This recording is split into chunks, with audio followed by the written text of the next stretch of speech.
Welcome to Module 5, Step-by-Step Path to CPL, Cleared for Takeoff. Today, we are going to break down the complex journey of earning a DGCA commercial pilot license. Think of this presentation as your flight plan. We'll navigate through the requirements, the exams, and the flight hours to give you a clear, step-by-step path to your career in the cockpit. A commercial pilot license rests on 3 fundamental pillars. First is ground school, which is your cognitive foundation. It's where you master the why and how of flight before ever touching the controls.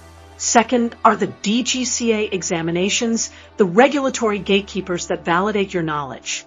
Finally, we have the 200 flying hours, where theoretical knowledge transforms into practical execution through physical experience in the sky. Becoming a pilot requires mastering 2 distinct environments. In the classroom, the cognitive load is heavy on memorization and physics. You're learning to interpret regulations and calculate fuel burns. However, once you transition to the cockpit, the challenge shifts to spatial awareness and real-time decision-making. We balance these 2 through high-stakes modular exams on the ground and rigorous practical check rides in the air. Let's look at the knowledge payload, the core subjects you must master. Meteorology helps you interpret the atmosphere to avoid hazards. Navigation is the art of using charts and instruments to find your way. Air regulation provides the legal rules of the road for the sky, and technical general covers the mechanical heartbeat of the aircraft itself. These aren't isolated subjects. For instance, the wind you study in meteorology directly dictates the headings you calculate in navigation. The DGCA acts as a regulatory filter, ensuring that only those with total theoretical mastery progress. You will spend hundreds of hours in ground school tackling modules like air navigation and technical general.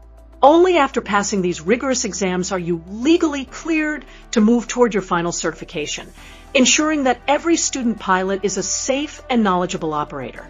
Your progress is marked by 3 critical gates. Gate 1 is your pre-solo clearance, requiring basic medical and regulatory knowledge. Gate 2 involves mastering navigation and meteorology to unlock solo cross-country flights. Finally, Gate 3 is the CPL gateway, where all exam modules must be completed within their validity period to make you eligible for your license once your flight hours are logged. Now, let's unpack that 200-hour flight requirement. It's not just about spending time in the air, it's about specific types of experience.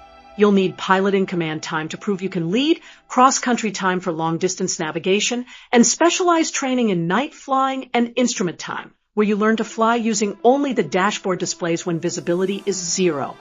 We can visualize your flight training as an accumulation altimeter. You start at the base layer with an instructor mastering basic maneuvers. As you reach the mid-layer, you enter the solo phase to build confidence. In the high layer, you leave the local area for cross-country navigation. Finally, at cruising altitude, you tackle complex operations and instrument approaches in preparation for your final check ride. The most efficient way to reach your goal is through a concurrent flight path. Rather than finishing all ground school before starting to fly, the most successful students overlap their training. They study the theory of navigation while they are actually practicing it in the air, allowing their exam passes to align perfectly with the flight milestones they unlock. To summarize the trajectory, it begins with your medical baseline, moves through ground school mastery, achieves the psychological breakthrough of your first solo, passes through the regulatory gates of DGCA exams, and culminates in the 200-hour experience requirement. Each waypoint is a necessary step in building a competent professional pilot. Once you've reached this cruising altitude, the CPL is more than just a piece of paper. It is the verified synthesis of everything you've worked for: theory, regulation, and 200 hours of command. With this license in hand, you are officially cleared for type ratings and the world of airline operations. Congratulations, you are ready for takeoff. Dreaming of flying across the world? Not just India, but Paris, London, Dubai. An EASA license is your passport to global skies. Recognized in 31 countries and accepted by airlines worldwide.